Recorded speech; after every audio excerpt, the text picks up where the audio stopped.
noite a todos. Inicialmente, meu agradecimento ao Colégio Dincal pelo convite para fazer essa palestra com vocês, para ter essa conversa com vocês.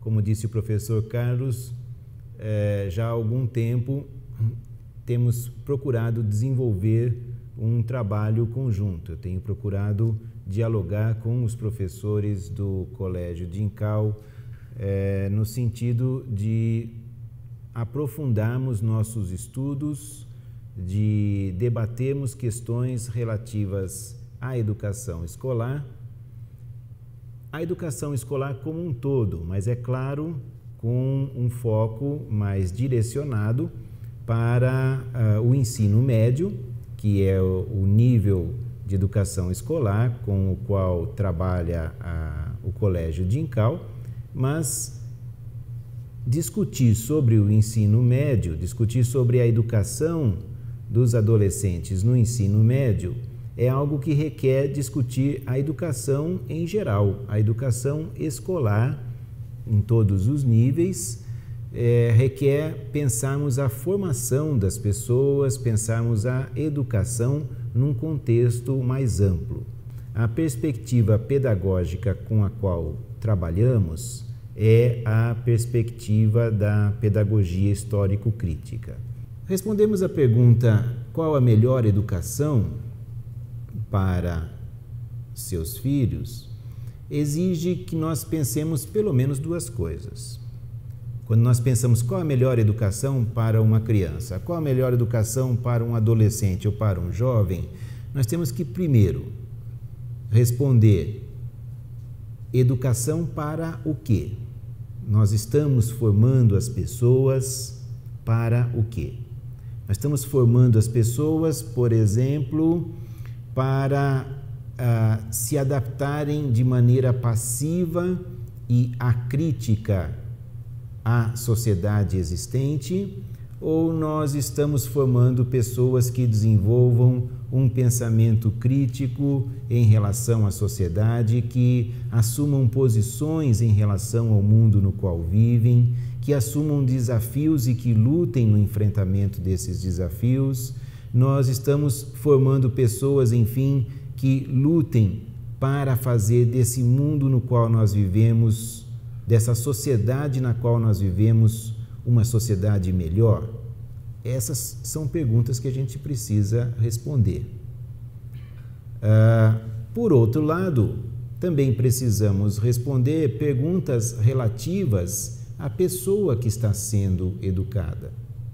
Se nós estivéssemos aqui falando de educação infantil, educação pré-escolar, então certos temas deveríamos abordar que são próprios a essa faixa etária, a esse momento da vida humana, a infância.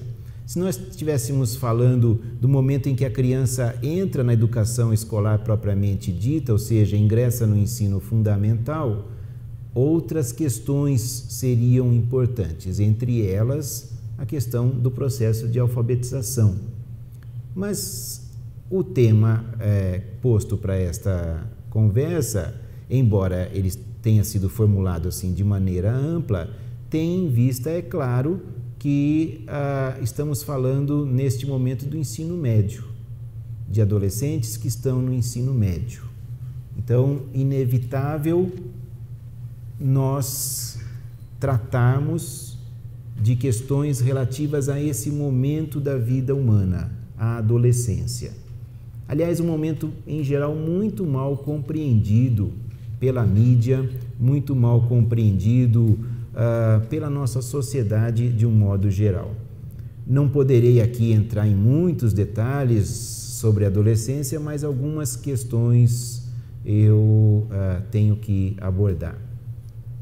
Mas, além dessas duas questões, ou seja, para que sociedade estamos formando, com quais objetivos estamos formando e qual é o tipo de indivíduo, de ser humano, em que fase da vida estão os alunos com os quais estamos lidando. Além dessas duas questões, há uma outra questão que não pode deixar de ser abordada, que é a da relação entre o conteúdo e a forma do processo educativo.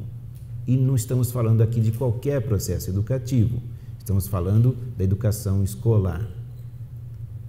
O que deve ser conteúdo da educação escolar? O que deve fazer parte da matéria-prima do trabalho na escola? E como trabalhar-se esse conteúdo? Como trabalhar-se essa matéria-prima da atividade escolar? Bom, então, começando pela questão de para qual sociedade, para que mundo nós estamos formando os nossos jovens, os nossos adolescentes. Claro que essa resposta não é unívoca. Claro que as pessoas se posicionam em relação ao mundo no qual nós vivemos e as posições podem ser diferentes. Mas eu acho muito difícil, falando da sociedade contemporânea, alguém assumir a defesa de que esta sociedade seja isenta de problemas. Claro que alguns podem achar que os problemas que existem na nossa sociedade são localizados, são pequenos ou são superficiais. Outros podem considerar, ao contrário, que os problemas são profundos, que os problemas são estruturais e que, portanto, têm um grau de abrangência e de complexidade bastante grande. Da minha parte, minha posição é a de que esta sociedade apresenta problemas estruturais, que a sociedade na qual nós vivemos passa por um momento histórico de problemas gravíssimos. E essa nova geração que agora está na adolescência, que está na faixa etária dos 15 aos 18 anos, essa nova geração tem pela frente um mundo bastante complexo a enfrentar. Quando eu digo um mundo complexo, não quero dizer que seja um mundo incompreensível, mas é um mundo com problemas bastante graves. Por exemplo, acho difícil negar que a questão ambiental seja uma questão bastante grave no mundo contemporâneo. A maneira como a sociedade está organizada, em termos da sua produção material, está destruindo de maneira acelerada o meio ambiente. Algo precisa ser feito em relação a isso.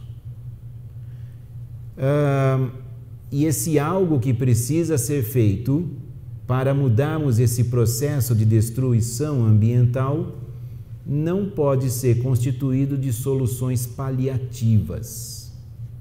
Para mim, é uma solução paliativa, por exemplo, o lixo reciclável, reciclar o lixo.